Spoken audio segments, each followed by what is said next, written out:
Welcome, everyone, to another episode of Unapologetic Leadership. My name is Cory Dunham. I'm an executive leadership coach and keynote speaker.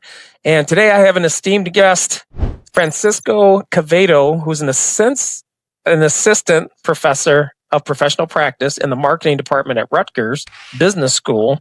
He's an executive director of the Center for Marketing Advancement and Action and senator for the 2025 through 2028 term. Welcome, Francisco. Thank you. Thank you for the invitation, Cory. Well, let's add a little about that quick bio.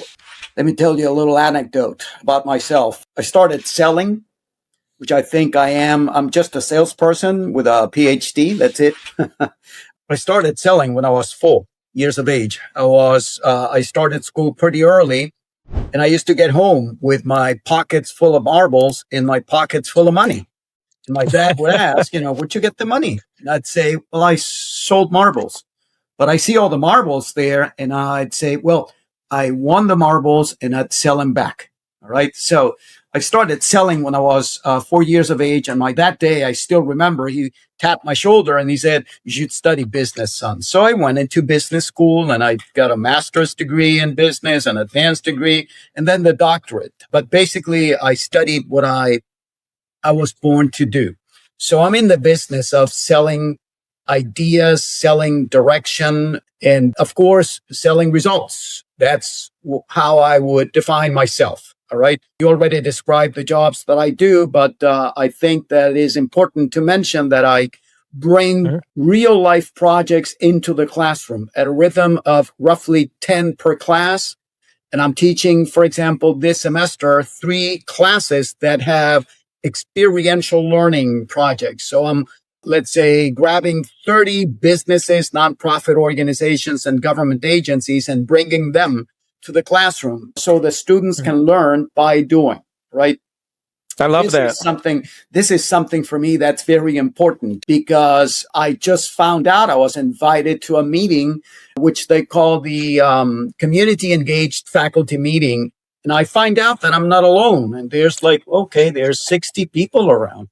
Okay. So, this turns out to be an effort that reaches 182 classes in the fall, and most likely 200 and a little more in the spring semester. So we're talking like 300 and something classes per semester, maybe 6,000 students per year. So I come to find out that this is an effort that Rutgers is pursuing without any knowledge or coordination. So here I am finding out that we're all doing pretty much the same. So now I'm involved in giving that effort direction. We created a research project, which is going to be funded, hopefully, by a foundation, a large foundation, to measure not only the reach of this effort at Rutgers, but the potential reach of the effort nationwide, and to measure the impact, all right? The impact on students' career readiness, on faculty's course evaluations,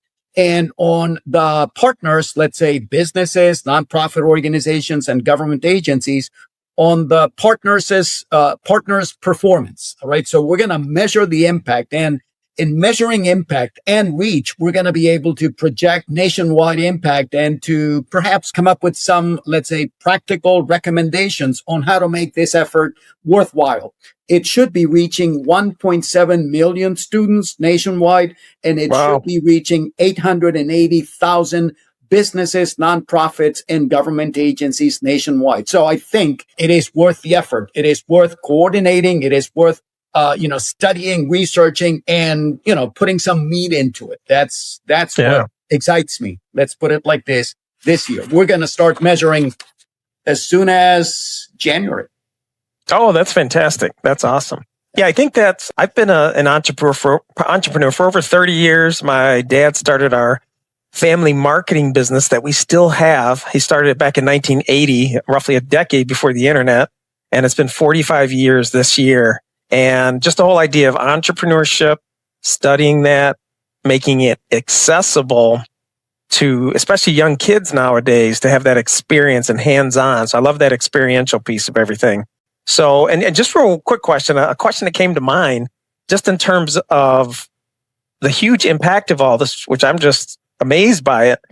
How does AI, have you talked or touched AI and how people can still be a part of society, creating impact, or any of that narrative around AI and human beings? Oh, definitely. We tell our students to use artificial intelligence in their classes, research, paper critiques, and things of the kind. But Yes. I tell them the following. Okay, use AI in class. Use it as a co-pilot, but don't let go of the wheel because you're the driver. Okay, that's powerful. We are using AI. We do use it especially to kick off research because, hey, if it's done, and AI knows it, artificial intelligence knows everything that is known. So, hey, tell me what is known so I can find out what isn't. Okay. So it's an important way to start research because it allows you to move the needle. It allows you to know what has already been researched, but it allows you to point out what hasn't. And that's what we use artificial intelligence for. And again, we tell our students to use it. They're welcome to use it, but as long as they don't, consider it the guiding light, just use it as some kind of flare to see in the darkness, but don't let it guide you because it might lead you in the wrong direction. Ooh, that's huge. And I've heard of that, whether AI has hallucinations or it makes up stuff, or it pulls data that is not a fact. It's just pulling a lot of opinions out there, which you get basically garbage in, garbage out, which is the old computer term. Yeah, so I think that's awesome. That still use AI as a tool, but not to replace you. And I love your phrase, don't let it take over the wheel. You keep your hands on the wheel. So I love that. Exactly. Yeah. So the other piece and the other question I had for you is that with my background, I've been typically an introvert. I've been quiet. I've been behind the computer or just task-oriented type person, never outgoing. However, everybody today knows me as that outgoing person, and they don't realize all the transformation I've had to go through in business, in sales, which is what I'm trying to get to, and just learning certain skills. But you said you've always been a salesperson, and things that I've learned is that we are all salespeople. If we work for a company, we're selling them on the fact they should keep us. If we're married or in a relationship, we're selling and selling our serve, selling the other person that we should still be in that relationship and that we have value. Tell me about you said you've always been a salesperson and you look at yourself as a salesperson currently doing what you're doing. Tell me more about just your background on that and why a salesperson? We sell ideas. And I think, when we started the Center for Marketing Advancement and Action, I had to sell the university on the idea of experiential learning in terms of the marketing department. We didn't know that there was an effort throughout the university going on, totally dispersed, because we don't know each other. We don't know what the other one is doing. So I sold them on the idea. And I've done that.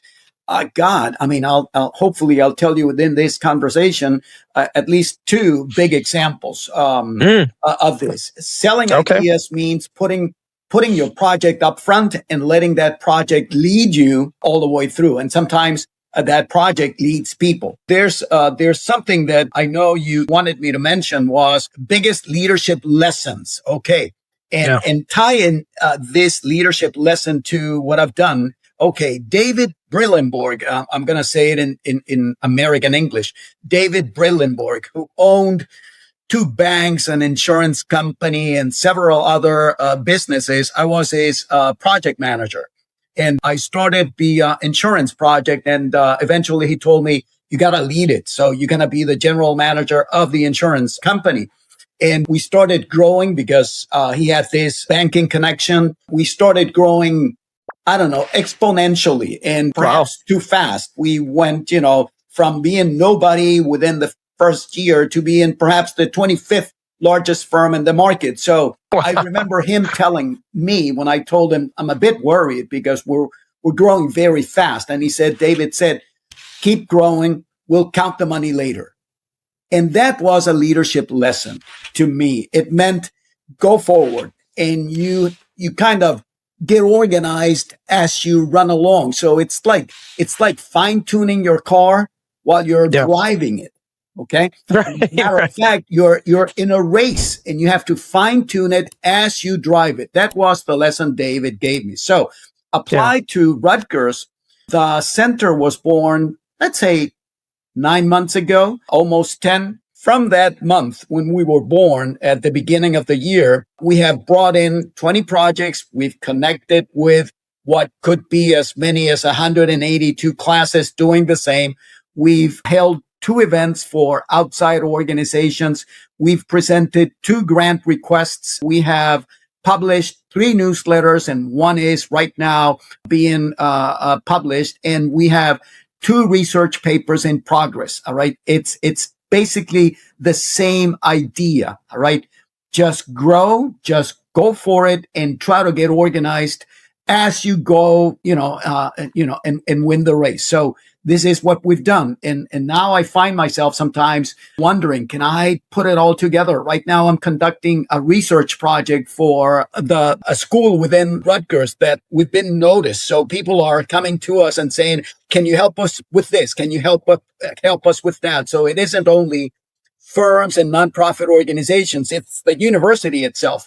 And we have very short deadlines and things. And just today, I ran a test. And I said, I'm going to test this survey with my own students from the new product development class, and they're going to understand why I'm doing it. So I told them, think this is a concept test, and please answer it from this perspective. And everybody's answering it.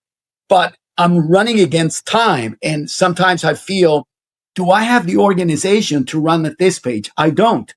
I don't have the organization yet to run at this pace, but I have to keep running. So the people that are with me, we're only 3 in the center. There's another professor and we have a graduate assistant. I just tell them, keep running, all right, and try to catch up, right? And at times I wonder if I can catch up myself.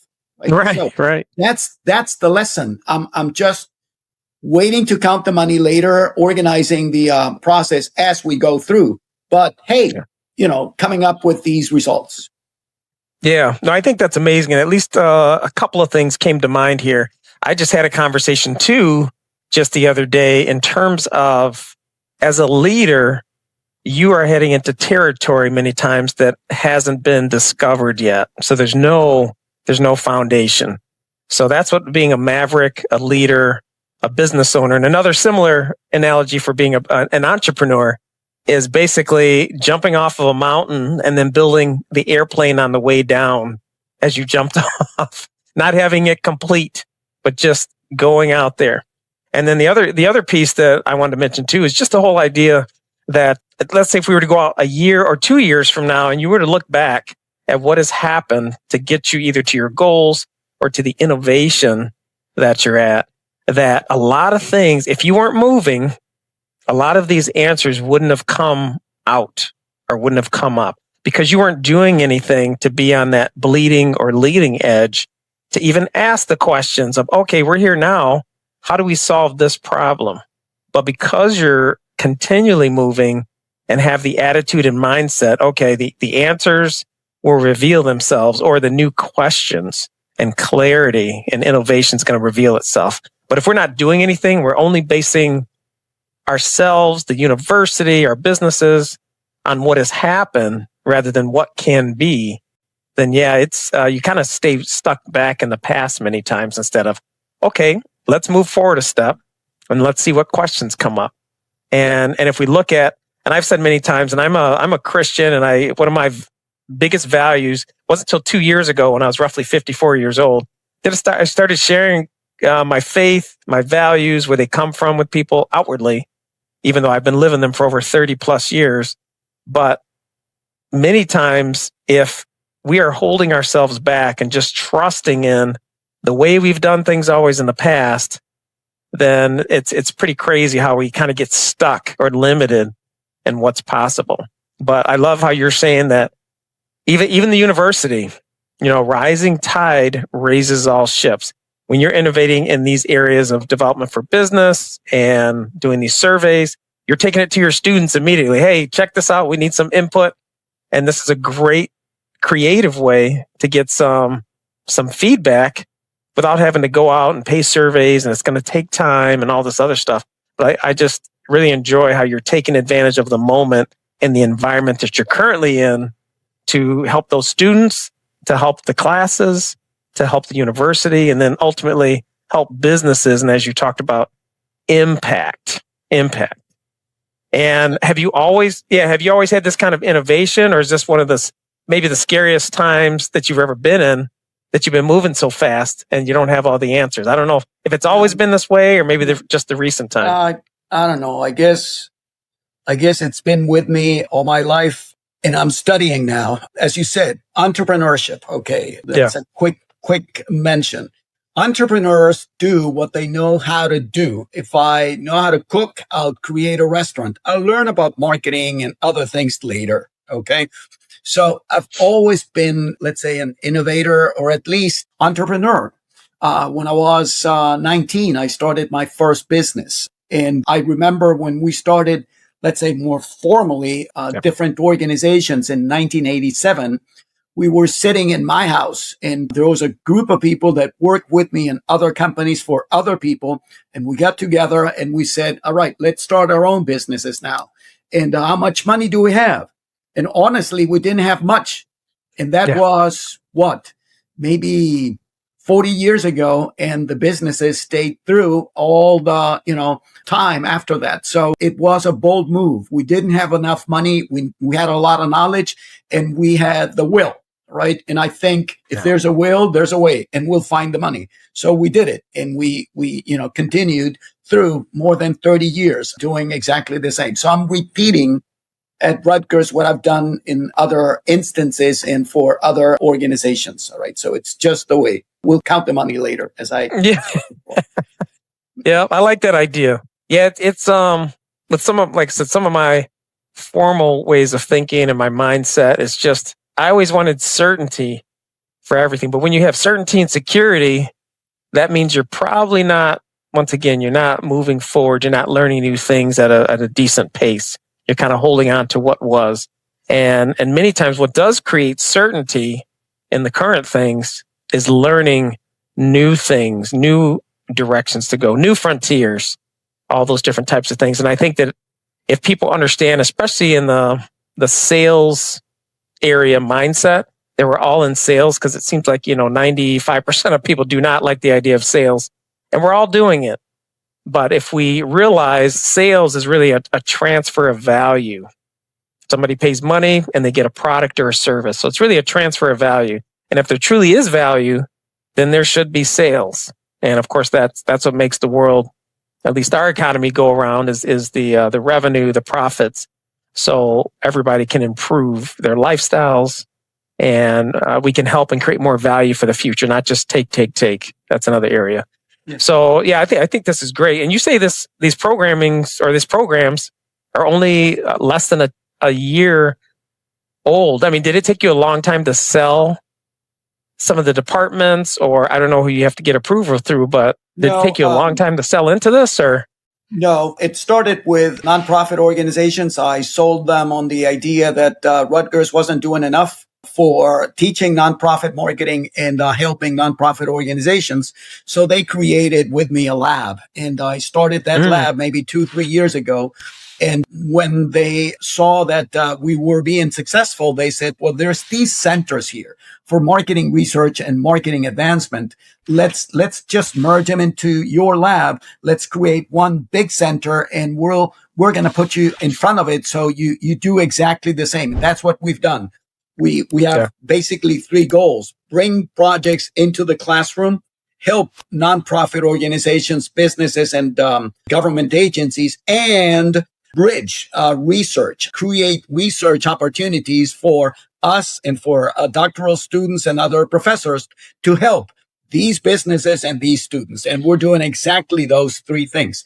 We've been running this center only 9 months. So you ask me, in 3 years from now, where will the center be? Well, hopefully the center will be part of an effort that reaches maybe as many as 350 to 400 classes and maybe as many as, 6,000 to 8,000 students, and hopefully will be a beacon for 880,000 businesses that will benefit from the work of 1.7 million students nationwide. I mean, that's the way I see it. I didn't see it like this 2 years ago, but now that I'm researching it, okay, I realize that this is something that could be paramount. Let's put it like this. Okay. Yeah. Something that could lead to a nationwide effort, not only in publication, which is what we professors look for, but in terms of real results.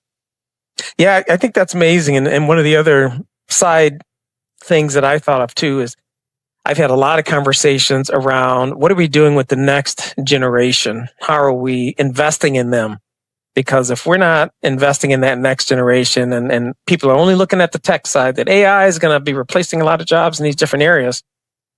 How are we empowering that next generation that, they're in their 20s, they're in their 30s and moving forward and replacing some of the senior managers, senior people in organizations to think and to actually have learned. So I even think of students who can literally put on their resume, I've been a part of this, whether you call it a think tank or this program that integrates with PhD candidates, with entrepreneurs, with nonprofits. So I think it's just not just a win-win, but a win-win, win-win, win-win in so many different areas and everybody collaborating together. And I think that's just this powerful science, experience, and some of that new blood and creativity in the young people with some of the things they have to offer. So I think that's a hugely powerful program of everything you're doing. So I really appreciate that. Thank you. Yeah. So how do you stay aligned with your values and your vision when pressure is on? Because you talked about you have to stay in action while still making an impact and seeing this thing forward. But how do you stay aligned with your values and vision when pressure is on? All right. I have a map. I mean, if what I studied and what I've done for corporations like DuPont, Chubb Insurance, Liberty Mutual, and things like that, what I've done for them is strategizing and helping them, execute proper strategies. Well, I do have a map of my own. Okay. Mm-hmm. So I always look into my map and, make sure that I'm still on track. So I have a life strategy map of my own that I show my students as an example of how we can plan, not just for our businesses, but for our own lives. So I have a vision, mission, values, and strategies. And of course, one of the first ones is the research strategy for publication. All right. So I have a map. In terms of values, however, I've done, and this is a revelation, I've done karate for something like 55 years. So I follow the principles of Bushido, okay, which are basically honor, loyalty, courage, compassion, respect, honesty, and duty, a sense of duty. And those are the ones that I follow. One of the principles is called Makoto. Makoto says that what you say should be exactly the same as what you do. I mean, you shouldn't talk one way and act another. All right. And that's pretty much what I'm trying to show you here. Okay. If I tell my students, for example, listen, I've studied, I've read, you can read, you can study. I can teach you what I know. I can communicate what I know, but I can show you what I am. And that's basically my principle. Because if I am not what I say I am, I am violating a principle of integrity, which is basically Makoto, right? So those are my values and my principles. And I try to act in that, let's say, manner and in that direction. Not perfect, so at times you have to question, should I or should I not? But yes, I think I'm faithful in terms of following my principles. I think that's awesome. The fact that you have a map that you follow, and that map can be used, as you said, in your personal life, your business, your projects. And one of the biggest pieces is integrity. And as a leadership coach, that's one thing that I have learned that from people who have coached and mentored me have said, leadership can be defined as example, example, example. And if we don't have that integrity, that's going to decrease trust. So if we're talking about collaborations or within our organizations that we're involved with in our relationships, whether that's personal or professional, that having that integrity and creating trust is going to allow for better things to happen, because we can be pretty powerful as a single person. But I wholeheartedly believe if you're going to create some huge impact, as you've already talked about, thousands of numbers of whether it's students or businesses or dollars in the economy, it takes numbers, and we need to create trust and clarity and communication. And I know you mentioned earlier too, the one thing is you had mentioned many times basically the right hand of the university doesn't know what the left hand of the university is doing. And I know I used to think, and a lot of people do, that the bigger the organization, wow, they must be so successful. They've been around forever. They must communicate well and clearly. But I found that every organization has either blind spots or challenges in communication and clarity, or just different directions and perspectives people have. How do you handle that as you're moving forward? Or has it gotten easier maybe because you've learned these strategies? All right. Let's say I'll put it another way. Yeah. I mean, this is an organization of 70,000 students, a huge university. Yeah. And yes, of course, there are, let's say, elements, so distant from each other that they might not know each other. But I'm going to sell it another way. Hey, this is an outstanding effort of some, I'd say, 350 classes, maybe as many as 100 professors who are guiding the university through experiential learning. All right, now they're finding out what, the others are doing, and now we're going to put them all in to work in the same direction. But let's sell it as individual effort of, an outstanding nature, okay, which is now going to be, let's say, brought into a map or strategy. So, I think, yes, every big organization has pieces that don't connect, but we're connecting them. And I'm really happy that this effort is going on, because honestly, I'd be perhaps delighted because of ego matters to find out that I'm the first and the only one. No, I am delighted that there's as many as 100 people doing exactly the same. We just didn't know about it, right? But now we know, and now we'll put it together. Oh, I think that's amazing. Yeah, I think that's just awesome. Just the possibilities and the openness to receive and just think of what is possible if we all are moving in the same direction. And as we realize, oh my gosh, many times we are moving in the same direction. I think of it back, I don't know all the history, but back roughly 100 years ago, when the telephones are being created and Alexander Graham Bell and the airplanes, a lot of people were working on a lot of those, what they call it, technology or innovations, all at the same time, but they did not know. They didn't have the communication to know somebody else was doing the same thing. But as more ideas and people shared information, more of those people came together to really create some awesome partnerships or developments that have happened. So I think that's great.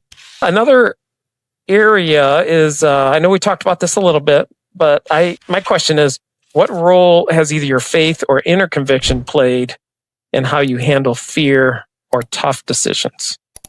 Another revelation. As I said before, I don't know if I said it during our recording, I'm Venezuelan by birth.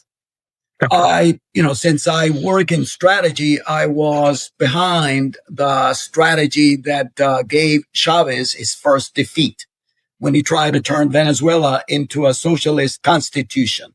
So we defeated him. And I worked with roughly 150 people in creating a majority opinion. Okay. That, of course, led to me being exposed in social media, print media, and TV shows. I had a TV show showing my picture and saying, we have to let the dogs loose on this guy. I had full page newspaper ads published by what would be the equivalent of the director of the IRS, saying bad things about me. I mean, just, questioning my motives and things of the kind. So in 2015, I had to make a decision and I put family first. So we decided to leave the country because it was going to either expose me to jail or worse yet, expose my son and my daughter to being jailed to make me shut up. Right. So because in Venezuela, the son of the president-elect, the president-elect Gonzalez, who won the 2024 election, is in exile. Why? Because Maduro took over and stole the election. All right. The son of the president-elect was just sentenced to 30 years in jail just to make this other guy shut up, okay, or come back and face being detained. All right. So that was, for me, a decision based on family values. Family comes first.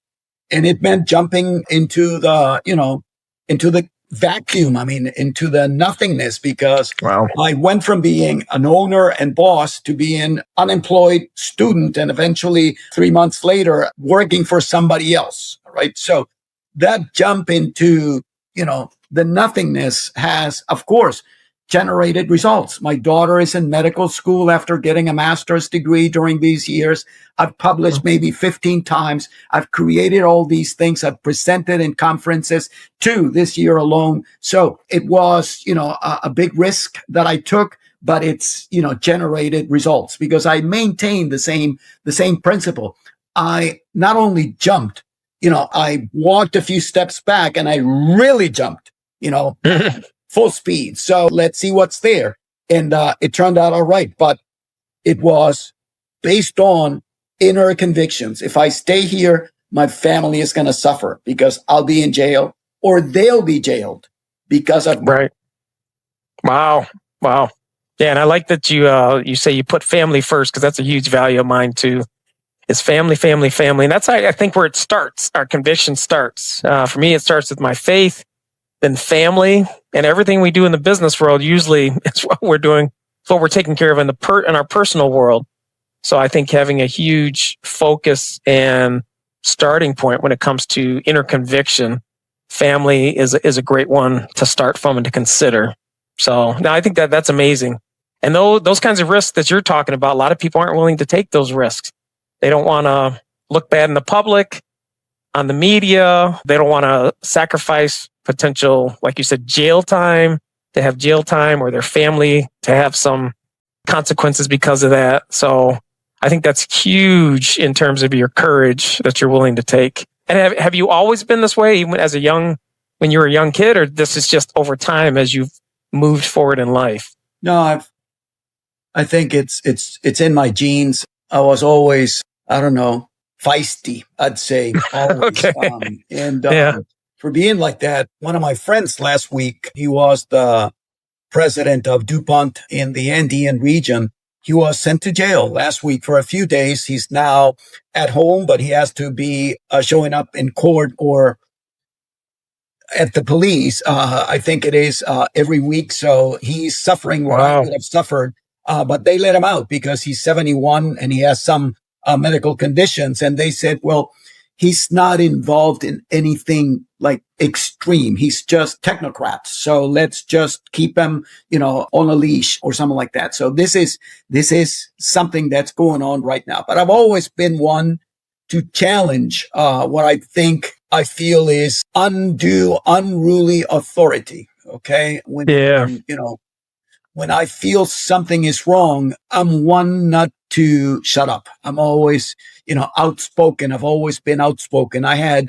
Back then, I had 3 columns in 3 different newspapers every week. And in Central American papers, it was every month. And sometimes it was totally technical, economics, business, and things like that. And in Venezuela, it was political economy. So for a guy living in a regime that can put you in jail because you just criticize the inflation rate, I was criticizing the inflation rate 3 times a week in 3 different newspapers. So I was always in danger. Yeah. Wow. That's huge. And I think that's, especially for the USA, where we have a freedom of speech, I feel, used in the proper way, like you're doing, is a great thing. And some people are so afraid of either being canceled or, like you said, jailed or persecuted somehow that they don't speak up, and they feel that the big man has all the power. But I think that's because we're not willing to still be respectful, still have integrity, and speak out for the things we believe are important. And of course, from my faith, serving others or loving others, love God, love others, serve others, and not just do things for ourselves is a huge piece of that. So, of speaking out. So no, I really appreciate you, Francisco, for both sharing and all the work you're doing in the field of education at Rutgers and business, entrepreneurs, nonprofits. And then one last question, as I'm saying this before we close out, is why nonprofits? Because you've mentioned that several times. That's a multiplier effect. We needed to help the community, and we felt that we could access the community or communities more easily if we worked with nonprofits like the YMCA, for example. We worked with the YMCA last year. It's a way of reaching into the community. And basically what you look for is the organized community. And nonprofit organizations tend to work for a social cause, but they're a way of social organization. And that's why we, let's say, went through that channel. That's our sales channel to reach, ultimate, let's say, beneficiary. Yeah, no, I like that. That empowers so many people in the community. So I appreciate that. And I thank you once again, Francisco, for spending the time here on my podcast and just sharing so many gems. So thank you very much for being here. Thank you. And look forward to watching it as soon as you let me know when and where. That sounds great. So thank you, everyone, for being here. I appreciate you listening to this episode of Unapologetic Leadership. And remember to stoke your inner conviction. Figure out what that is. Take some time with that. Make sure you have integrity. And always, always, always focus on creating a positive impact. Thank you for being here.